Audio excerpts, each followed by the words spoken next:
chance for fans. Take a chance for fans.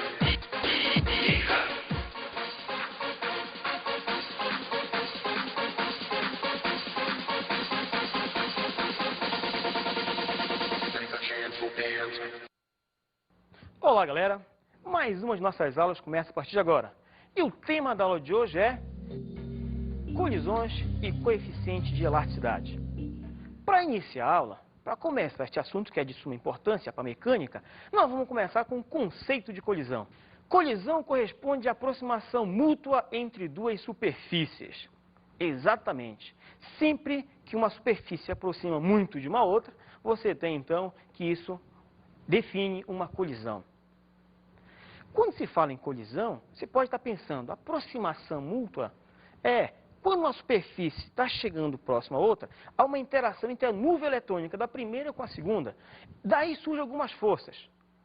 Para nós entendermos melhor, vamos usar uma figura.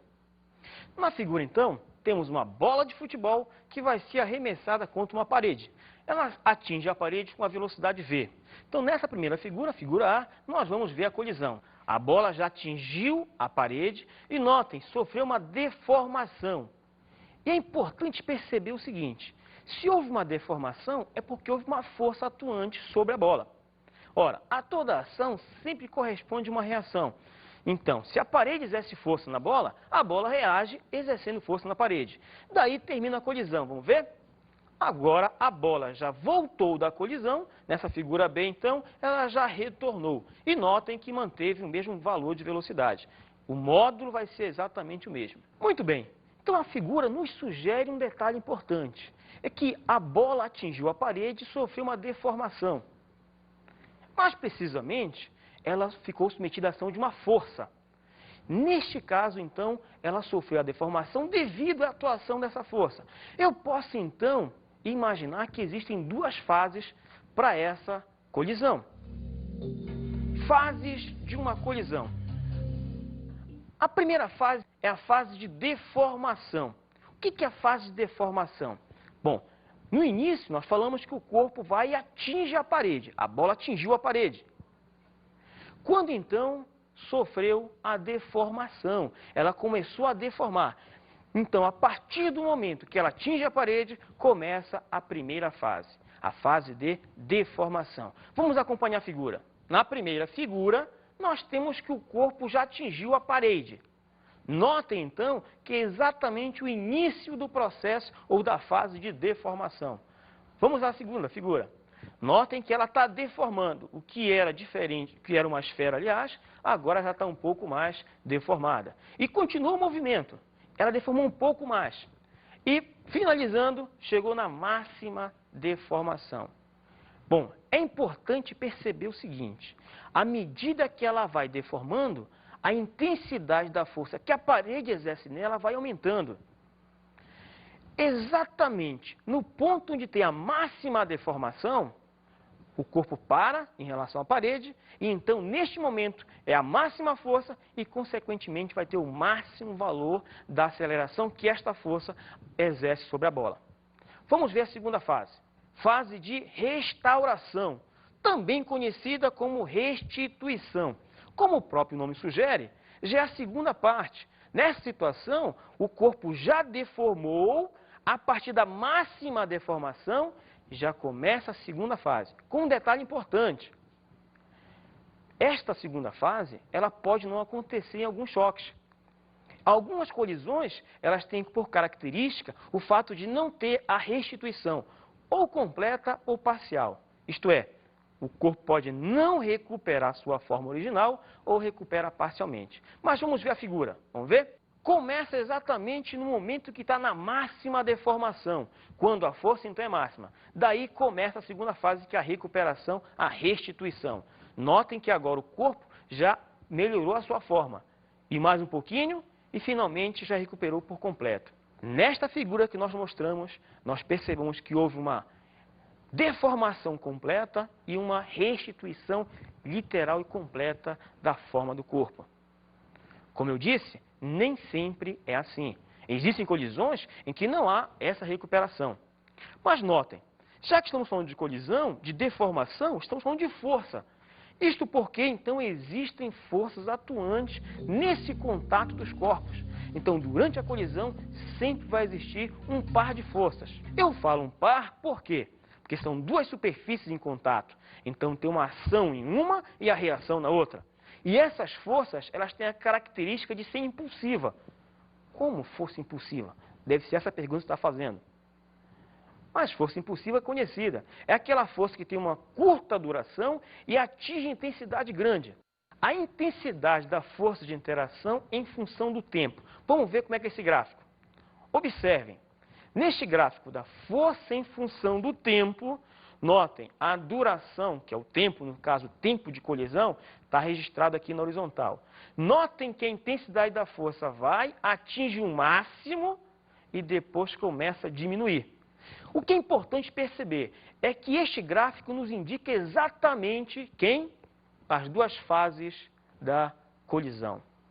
Na primeira parte, quando a força está crescendo, você tem literalmente a fase inicial, a fase de deformação. Na segunda, a fase de restituição ou restauração da forma original. Agora, já que eu tenho um gráfico da força em função do tempo, eu tenho uma propriedade importante. Vamos ver a observação? O impulso corresponde à área sob a figura. Exatamente. Na verdade, esse é um assunto que já foi mencionado. Toda vez que se tiver um gráfico da força em função do tempo, a área sob a figura vai te dar exatamente o impulso. Mas vamos ver que área é essa? Vamos à figura observar exatamente o quê? A área sob o gráfico.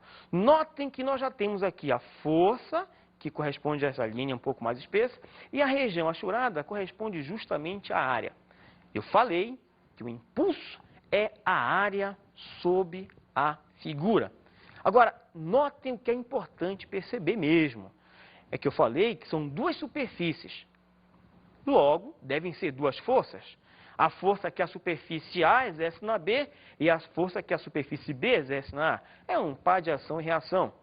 Por ser um par de ação e reação, elas têm a mesma intensidade, a mesma direção, só muda o sentido. Isso implicaria dizer que uma força, por exemplo, seria positiva e a outra seria negativa. Mas elas atuariam no mesmo intervalo de tempo. Bom, isso nos sugere a segunda observação. Vamos ver? O impulso sobre um dos corpos é oposto ao impulso sobre o outro corpo. Claro. Por que tem que ser oposto? Ora, acabei de falar que uma força é positiva, a outra é negativa. E elas atuam no mesmo intervalo de tempo.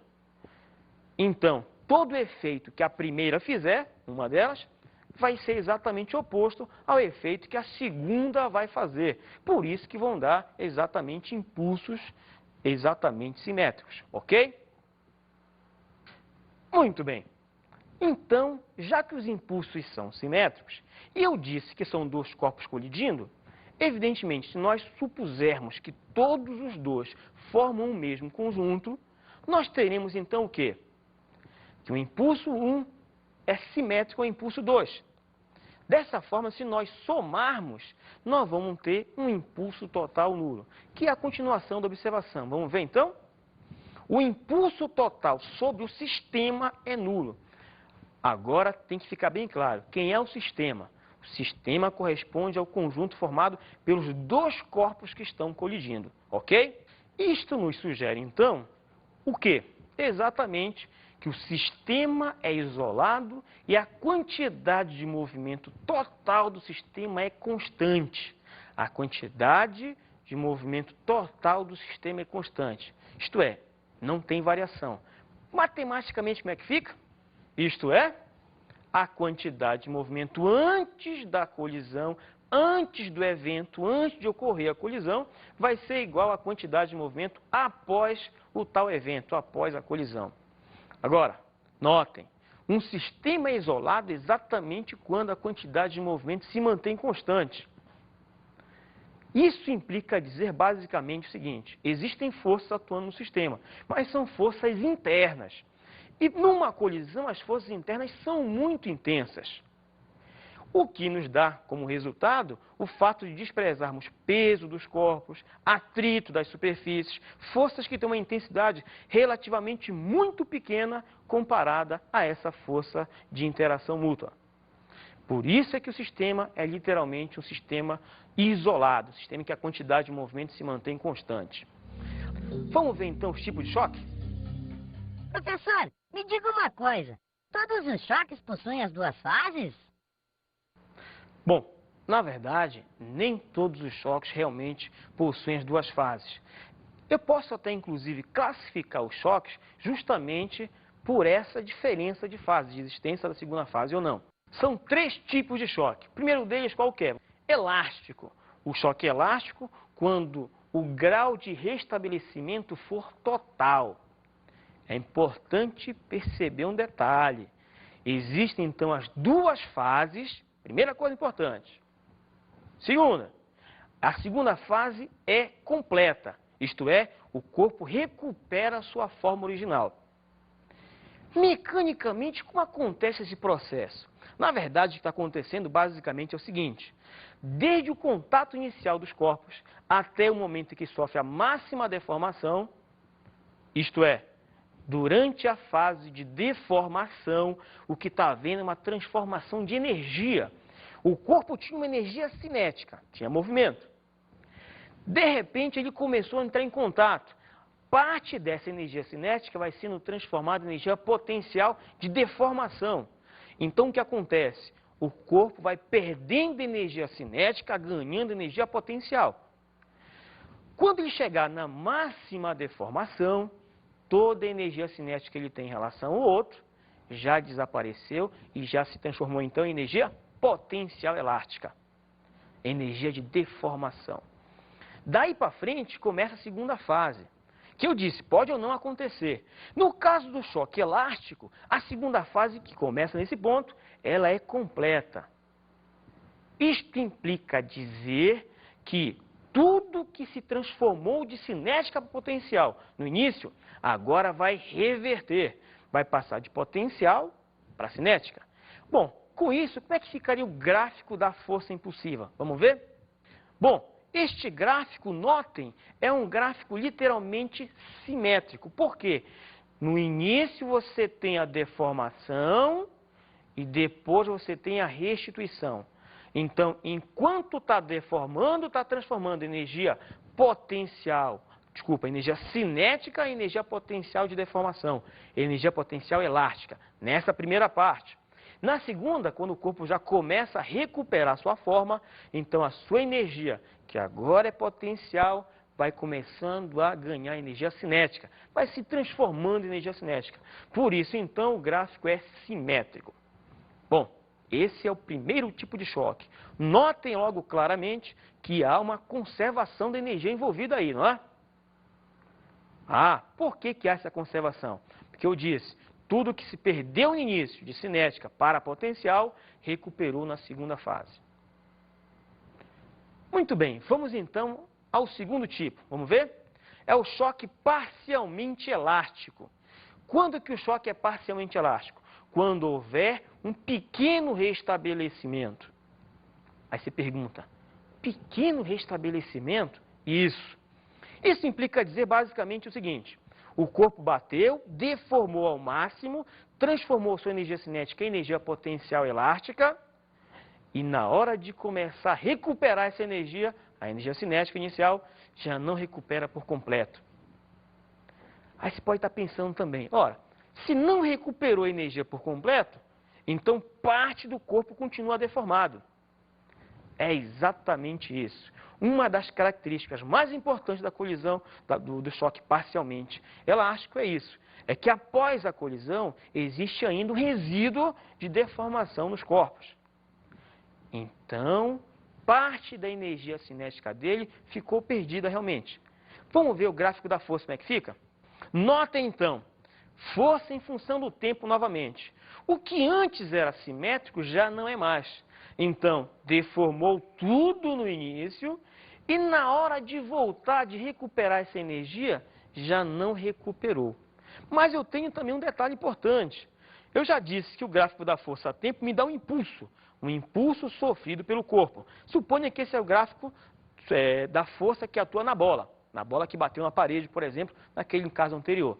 Então, notem, o impulso de deformação, a primeira área que aparece aqui no início, não é igual ao impulso de restituição.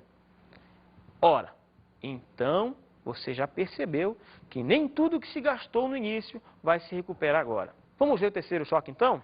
É o choque inelástico. Quando que o choque é inelástico? Quando não houver restabelecimento. Aí você pergunta, não houver restabelecimento? Então o corpo bateu, deformou e não recuperou? Exatamente. Você já deve ter feito esse experimento. Pegou uma bolinha, aquelas massas de modelar, e jogou contra a parede. Pá! O que acontece? A bolinha vem, bate na parede, bate e fica ali mesmo. Essa é uma colisão do tipo inelástica. Notem que o que deformou no início não recuperou no final. Nesta situação, como é que seria o gráfico da força? Vamos ver? Bom, neste gráfico, o que é que nós temos agora? Força em função do tempo. Notem o que é o mais importante. Só tem impulso de deformação. Não existe nada de restituição. A linha tracejada é para indicar onde seria a restituição. Notem que só tem área pintada na deformação. Note então, note o que é importante realmente nessa colisão. Não existe a segunda fase. Isto é, não existe a restituição. Então, toda a energia que o corpo tinha antes, que era cinética, que foi transformada em energia potência elástica, agora ficou nesta forma. Bom, isto implica dizer basicamente o seguinte. O corpo vinha com uma velocidade, sei lá, 10 metros por segundo. Quando então atinge a parede, pá! No que ele atinge a parede, a sua velocidade vai reduzindo drasticamente, até parar em relação à parede. Quando ele parou, acabou a velocidade em relação à parede, acabou a energia cinética em relação à parede. Ora, toda a energia que ele tinha, então, de fato, está na forma potencial. Está agora gasta para deformar, foi gasta para deformar, foi investido aí nessa deformação. Agora, veja bem, diferentemente das outras colisões, aqui a energia realmente não se conserva em nada. Nesta colisão, há uma grande perda de energia por parte dos corpos em contato. Aí você pode ir pensando, bom, durante as colisões existe a deformação, isso é padrão, todo o corpo tem uma deformação quando inicia a colisão. Já a restituição pode ou não acontecer. Isso vai me definir exatamente os tipos de choque, tudo bem. Então, para cada tipo de choque, eu tenho em particular uma relação com a energia. E nós já vimos praticamente isso. Mas vamos ver. Vamos falar da conservação da energia. Primeiro, choque elástico. No choque elástico, a energia é conservada. Aí você pode estar pensando, conservada? Mas o cara não tinha cinética que transformou potencial? Sim, ele tinha, por exemplo, 100 joules de energia cinética. Colidiu com a parede, foi transformando esses 100 joules em energia potencial de deformação. Então tinha 100, passou a 90, 70, 50, chegou em zero. Quando ele para em relação à parede, aí não tem mais nada de energia cinética. Toda a sua energia foi transformada em potencial. Daí para frente começa a segunda fase. É quando ele vai recuperando esta energia. A energia que agora é potencial vai sendo aos poucos transformada em cinética. Notem, ele tinha 100 no início. Quando sai da colisão, quando termina a segunda fase então, ele volta a ter a mesma quantidade de energia cinética. Isso é que é a conservação da energia. Então, numa colisão elástica, toda a energia é literalmente conservada. Onde você pode observar uma colisão como essa? Quando você pega uma bola de tênis, por exemplo, e larga de uma certa altura, desprezando eventuais imperfeições, atritos com uma coisa assim. Se você largar de 1 metro, ela bate no chão e volta praticamente à mesma altura. Então, neste caso, ele volta para as mesmas condições. Então, ele manteve a sua energia. Essa é uma colisão do tipo elástica, ok? Vamos à segunda colisão, vamos ver? Colisão parcialmente elástica, ou choque parcialmente elástico. A conservação parcial da energia. Ou seja, num choque elástico, o que você tem de energia cinética se mantém antes e após o evento. Numa colisão parcialmente elástica, num choque parcialmente elástico, isso já não acontece. Se você tinha 100 joules no início, antes de começar a colisão, bateu na superfície, começou a transformar a energia cinética em potencial. O que era 100 vai diminuindo, vai transformando em potencial. Quando sai da colisão, já não tem mais os 100 iniciais. Por quê? Porque parte dessa quantidade foi gasta para deformar o corpo e não foi recuperada. Apenas parte disso. Notem, então, que há uma parcialidade, ou seja, não é integral a perda de energia. Você perde parte dessa energia. Apenas uma pequena quantidade é perdida. Vamos ver outra colisão? Vamos ver. Colisão ou choque inelástico. Nesse caso, não há conservação da energia. Foi o que nós mencionamos ainda há pouco. Não existe a fase de restituição, ou seja, o corpo não recupera a energia perdida inicialmente. Ora, se ele não recupera, porque foi literalmente, de fato, perdido. Neste caso, a energia não conservou, como foi mencionado. Ok? Eu acho que não entendi. Vamos fazer um exercício? Claro. Para entender a física, é de suma importância que se faça exercícios. Vamos então a um exercício resolvido. Dadas as figuras, onde você tem, aqui no início, corpo A com velocidade de 10 metros por segundo, corpo B inicialmente parado. Isso aqui é a situação antes da colisão. Vamos ver a outra? Depois da colisão, o que é que nós temos? O corpo A já tem 2 metros por segundo, já não tem aquela velocidade de 10, e agora o corpo B adquiriu uma velocidade. Isso aqui é depois da colisão. Para resolver o problema, vamos usar alguns dados. Sendo a massa de A 2 kg, a massa de B 3 kg, determine o valor de V. V que é a velocidade do corpo B. Solução. Vamos a essa solução. Bom, nós já sabemos que numa colisão a quantidade de movimento se mantém constante. Isto é, a quantidade de movimento antes é igual à quantidade de movimento após. Aí você pode estar pensando, mas quantidade de movimento tem uma grandeza vetorial. Não tinha que ter a setinha do vetor? Aí eu te respondo. Essa é uma colisão do tipo frontal, unidimensional. Só tem uma direção de movimento. Numa situação como essa, você já sabe a direção que vai acontecer o movimento após a colisão. Consequentemente, não há necessidade de trabalhar vetorialmente. Por quê? Porque a direção você conhece, a direção própria do movimento. E com relação ao sentido, isto é dado pelo sinal que você obtém da velocidade. Se a tua velocidade é positiva, então o corpo mantém na situação inicial. Se a tua velocidade é negativa, é porque agora ele está em movimento contrário à situação inicial. Essa é a situação. É assim que você vai analisar numa colisão do tipo frontal. Então, numa colisão frontal, você não precisa trabalhar com a grandeza vetorial. Você vai trabalhar com o quê? Basicamente com o módulo da grandeza. Mas vamos continuar com a solução. Vamos ver? A quantidade de movimento antes é somente do corpo A. Então, nota, o corpo A tem massa, MA, e velocidade VA. Essa é a sua quantidade de movimento no início, que coincide com a quantidade de movimento do próprio sistema, visto que o corpo B estava parado. E após a colisão, como é que fica? Vamos ver? Massa de A, velocidade de A após a colisão, mais massa de B, velocidade de B após a colisão. Esta soma me dá a quantidade de movimento após a colisão. Notem, eu já estou vendo que os dois corpos estão em movimento após tal colisão. E o que é importante também? O importante aí é perceber que os sinais das velocidades vão me dizer se o corpo está em movimento para a direita ou para a esquerda. Notem que no início o corpo A se mantinha em movimento para a direita. Eu adotei logo isso como positivo. Vamos substituir os valores numéricos. Vamos ver? Massa de A2, a sua velocidade vale 10.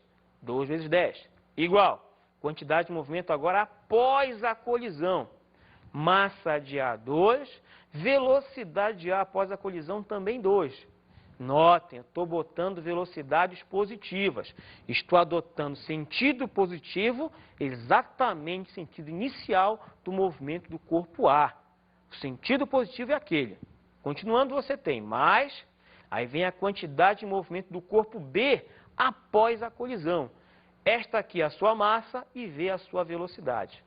Bom, fazendo os cálculos, você tem 2 vezes 10 dá 20, 2 vezes 2 dá 4, mais 3V.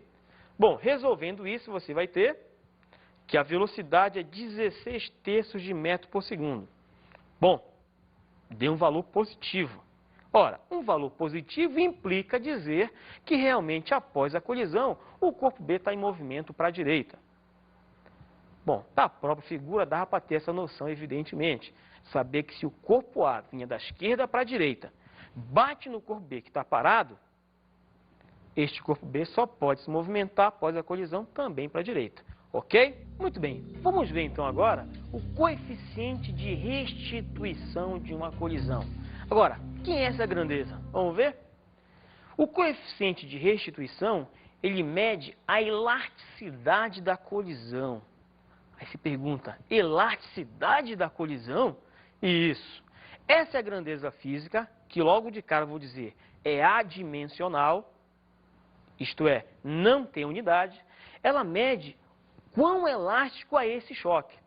Então, para determinados valores do E, você tem a característica do choque. Se ele é elástico, se ele é parcialmente elástico, se ele é inelástico. Essa grandeza te dá exatamente esse resultado, esse número. Essa capacidade que a grandeza tem, ela adquire depois da definição matemática dela. Vamos ver então? Definição matemática do coeficiente de restituição. Vamos à definição então. Lá vai. O coeficiente de restituição que eu vou representar pela letra Ezinho é igual ao negativo do quociente entre a velocidade relativa de afastamento pela velocidade relativa de aproximação. Olha com calma. O E é o negativo deste quociente. Bom, em geral, esse quociente dá um número negativo. O menos aqui na frente é para garantir o valor do E positivo. Agora, vamos ver quem são esses elementos mesmo? Vamos ver? Bom, primeiro deles, velocidade relativa de afastamento. Quem é essa grandeza realmente? É a componente da velocidade relativa às partículas. Velocidade relativa entre elas. Só que essa componente é normal à superfície de contato, perpendicular ao contato entre eles. E a outra grandeza, quem vem ser? É a velocidade relativa de aproximação. Que vai ser quem? A componente da velocidade relativa das partículas normal à superfície de contato. Só que nesse caso é de aproximação. Aí você pode estar pensando, porra, são exatamente iguais. Certo? Na verdade, não. A velocidade relativa de aproximação, ela ocorre antes da colisão. E a velocidade relativa de afastamento é a velocidade relativa dos corpos após tal colisão. Mas essas velocidades estão na direção perpendicular ao contato. Isso deve ficar bem claro, ok? Vamos falar então dos valores do coeficiente de restituição. Então, esses valores, eles qualificam os choques. Agora, é importante perceber um detalhe que é claro, tem que ficar claro realmente. O que você tem que ter em mente é que o Ezinho, primeiro, ele é adimensional, não tem unidade. Segundo, ele é uma grandeza literalmente empírica, ou seja, você obtém a partir de experimento.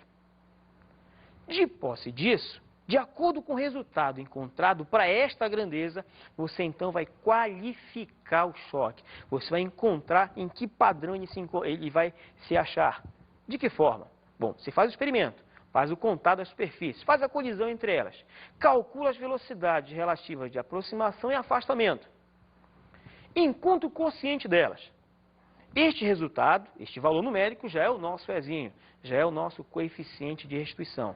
Notem, este coeficiente de restituição, ele está literalmente ligado àquele gráfico da força pelo tempo.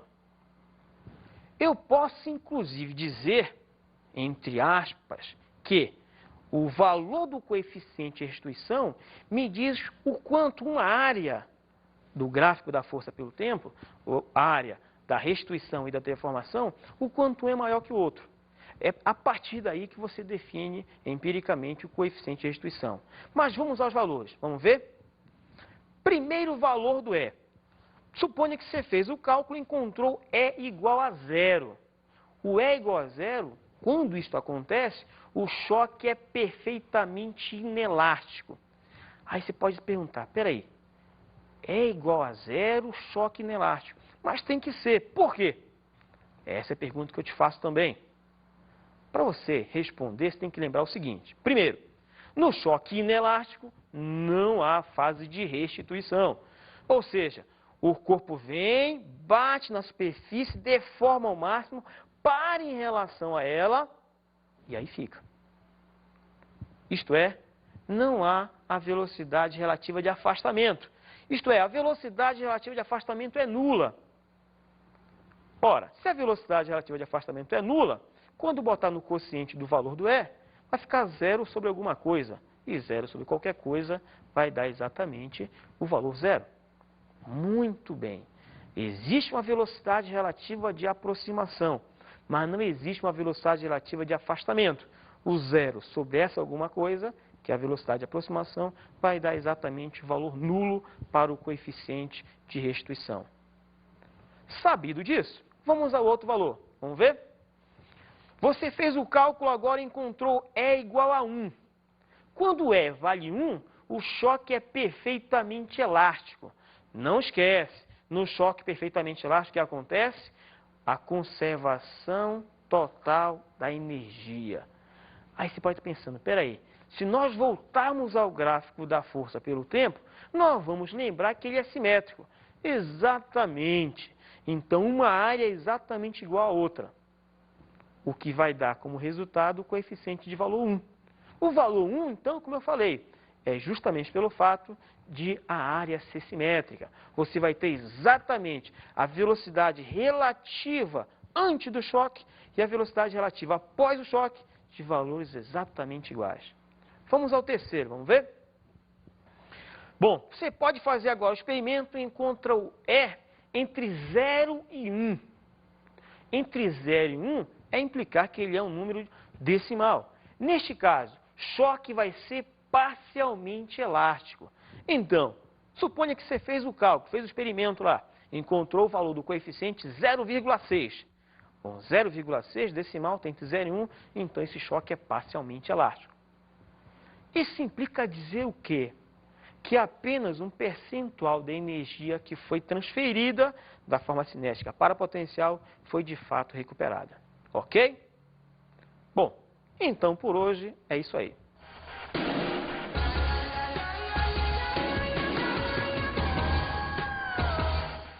Caro aluno, para você entender melhor este assunto, revise o conceito de impulso, quantidade de movimento e conservação da quantidade de movimento. Ok? Por hoje é só, até um próximo encontro.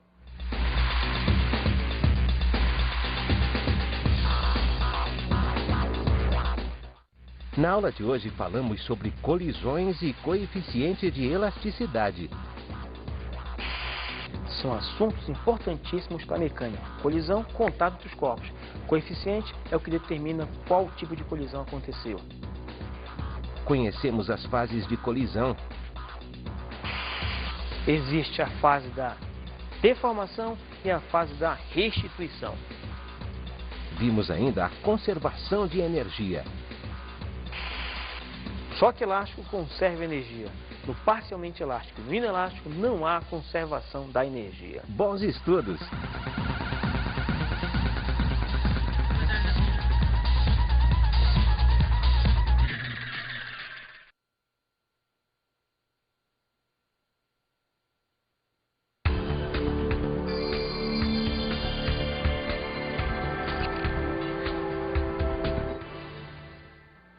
Caro colega professor, este assunto é delicado, requer conhecimentos anteriores. Então, fomente no seu aluno a necessidade de resolver muitos exercícios de impulso e quantidade de movimento e conservação da quantidade de movimento. Não esqueça também, impulso e quantidade de movimento são grandezas vetoriais, ok?